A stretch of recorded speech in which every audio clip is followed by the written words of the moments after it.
Bahorgi ta'til nafaqat dam olish, balki o'quvchi yoshlarning bilim va dunyoqarashini kengaytirish, ularni intellektual va ma'naviy jihatdan rivojlanishi uchun muhim davrdir. Shu bois, Zomin tumani maktabgacha va maktab ta'limi bo'limiga qarashli 16-sonli umumta'lim maktabida o'quvchilarning bo'sh vaqtidan unumli foydalanish jamiyatning muhim vazifasidir tamoyili asosida qator tadbirlar tashkil etilmoqda. Tarix fani o'qituvchisi Husan Xolboyev boshchiligida 9-sinf o'quvchilari uchun Zomin tumani o'lkashunoslik tarixiy muzeyi hamda tuman axborot kutubxona markaziga sayohat uyushtirildi. Muzeyga tashrif davomida o'quvchilar o'z hududlarining boy tarixi, noyob eksponatlari va ajdodlarimizning merosi bilan tanishib, milliy iftixor tuyg'usini yanada chuqurroq his qilishdi. Shundan so'ng, Yoshlar markazi binosida joylashgan Zomin tumani axborot kutubxona markaziga tashrif buyurib, yangi adabiyotlar bilan yaqindan tanishdilar. Mutolaa madaniyati va foydali kitoblarni tanlash bo'yicha kutubxona xodimlaridan tavsiyalar olishdi. Bahorgi ta'til doirasida 24-mart kuni O'zbekiston xalq yozuvchisi Shukurxon Mirzayev tavalludiga bag'ishlangan davra suhbati tashkil etildi. Unda yozuvchining ijodi, asarlari va adabiyotimizdagi o'rni haqida fikr almashildi. Sayohat yakunida o'quvchilar olgan bilimlarini mustahkamlash maqsadida zakovat intellektual o'yinlarini tashkil etishdi. Ushbu tadbir o'quvchilarning fikrlash doirasini kengaytirish, tafakkurni rivojlantirishga xizmat qilib, ularda bilim olishga bo'lgan qiziqishlarini yanada oshirdi.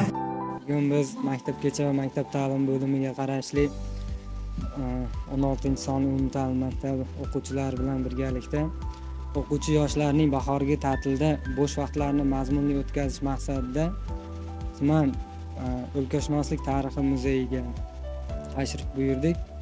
Bundan asosiy ko'zlangan maqsad o'quvchi yoshlarning bo'sh vaqtlarini mazmunli o'tkazish bilan bir qatorda